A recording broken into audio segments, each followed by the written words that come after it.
What's going on, Boston Celtics fans? Welcome into Celtics Today by Chat Sports. I am your host, Allie, Barefoot, and there's been a lot of things happening for the Boston Celtics. The NBA trade deadline, they lost some games, they've won some games, they're still atop of the Eastern Conference. But on today's show, we really want to unpack your questions.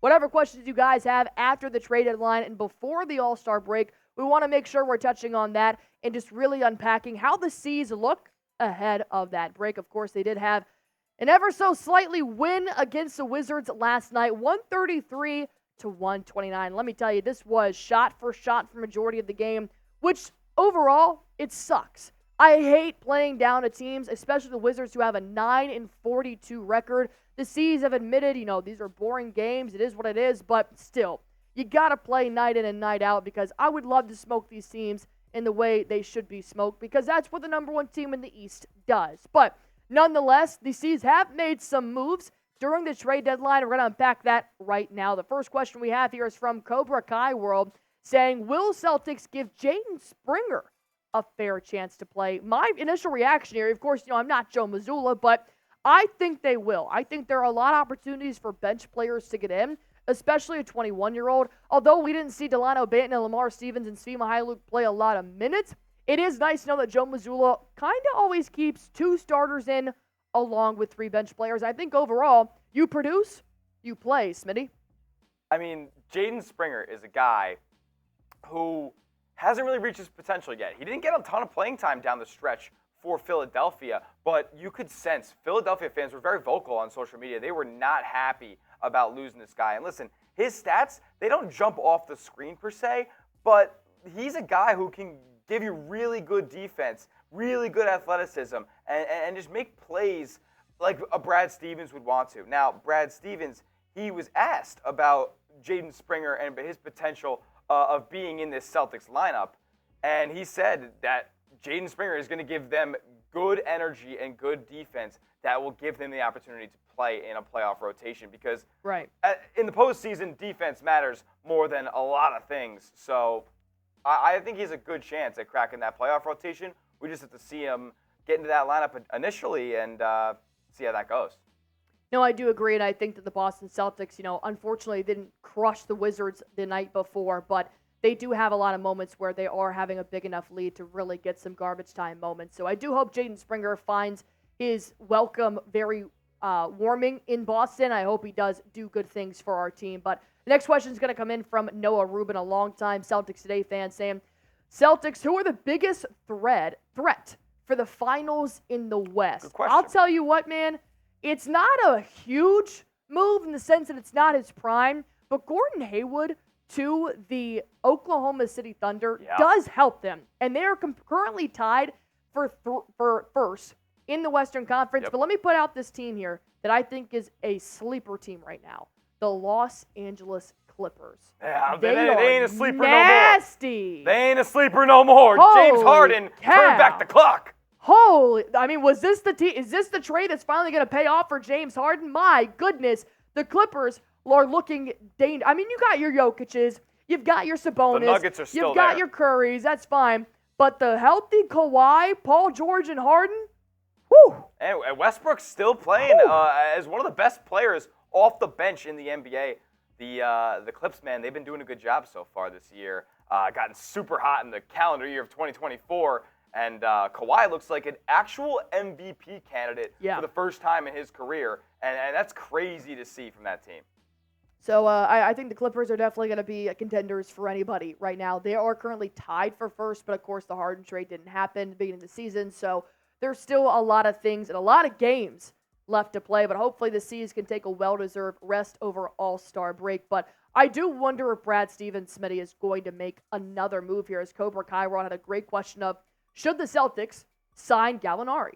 As he will be, he's available right now in the buyout market, and I think Gallinari would be a great addition. I'm not exactly sure how much Gallinari makes right now because they do still have $4 million on a TPE from Grant Williams they can use. Oh, no, they cannot use a TPE. Traded player exceptions, it has to be used in a trade. It's the trade deadline's passed. Can't use it anymore. Yeah. And he's already been bought out. He's a free agent. So Danilo Gallinari is a guy who is going to provide instant offense for a Celtics team that made trades centered around defense at the trade deadline. So I love the idea of bringing Gallinari back. The question's going to be if he is welcome to come back. I mean, they traded him out, and he kind of seemed to have some ill will against Boston there after his departure. So I don't know, but I would love his fit back on the Celtics.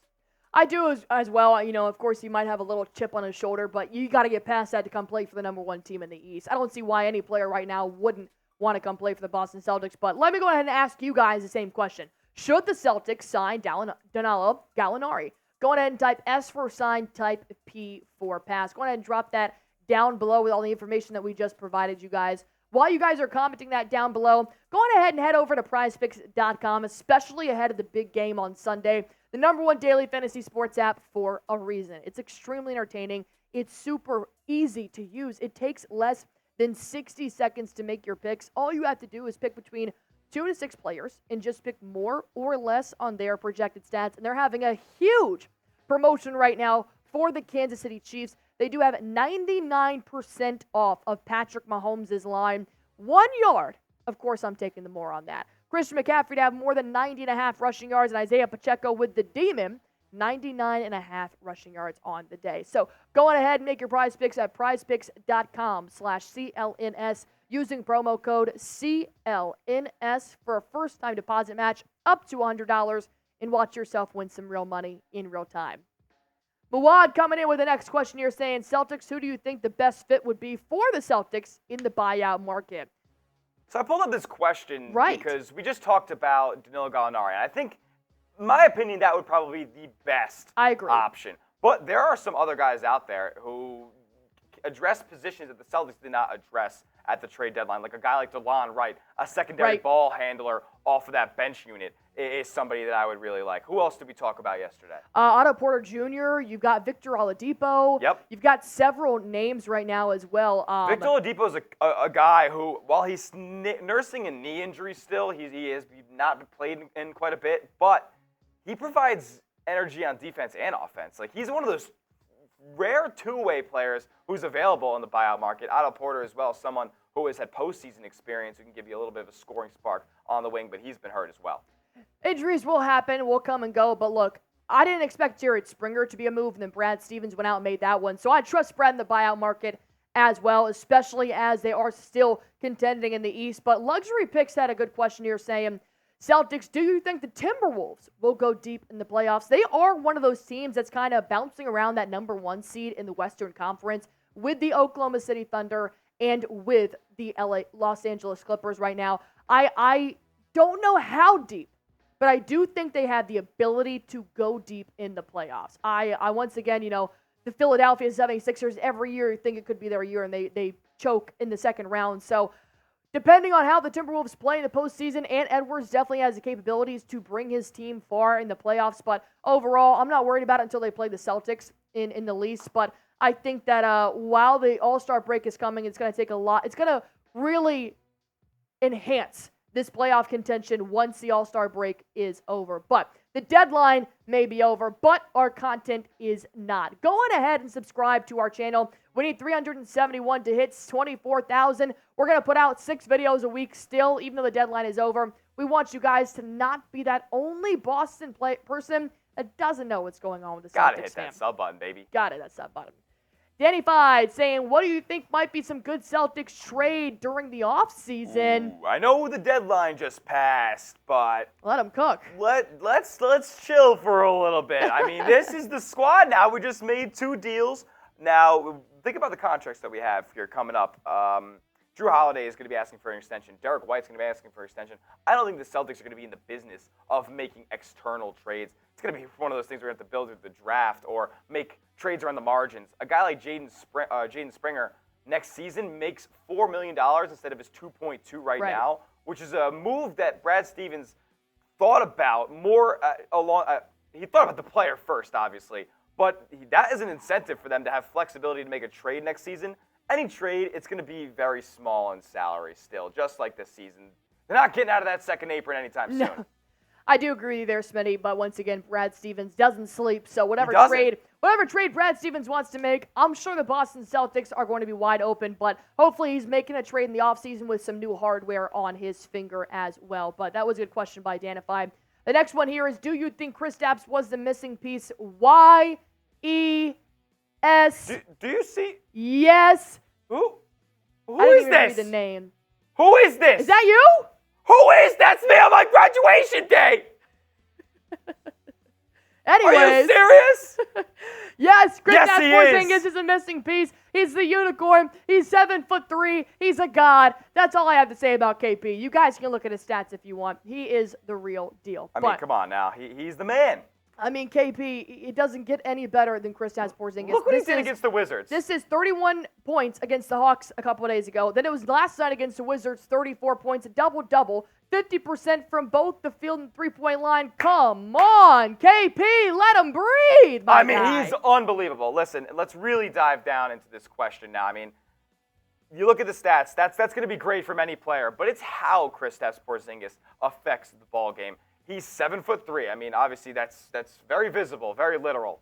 He draws double teams. I mean, a team like the Wizards last night, and now they're not good, they're not competing, but they don't. A team like that doesn't have a guy who can guard Kristaps Porzingis, and that's the case for a good portion of teams in the NBA. He draws so much attention, and with the way that he stretches the floor, it just makes the Celtics' three-point philosophy so much easier with his ability outside.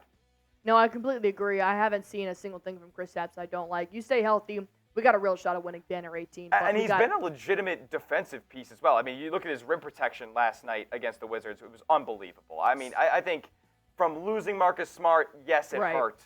But Kristaps Porzingis is a better ball player, and he fits the team better. He accepts his role better. He knows he's defaulting to Jayson Tatum and Jaylen Brown. He's taking that back seat, and he's ready to win the big one. So you guys think he is? that is Kristaps Porzingis the key to the Celtics championship win? Type Y for yes, type in for no. I think yes, Smitty thinks yes. Go on ahead and put it down below. While you guys are here, go on ahead and hit that sub button for me. Anything that happens to Boston Celtics, we're going to be putting it out there for you guys to know. Breaking news, trade rumors, any of that. So go on ahead and hit that sub button for me.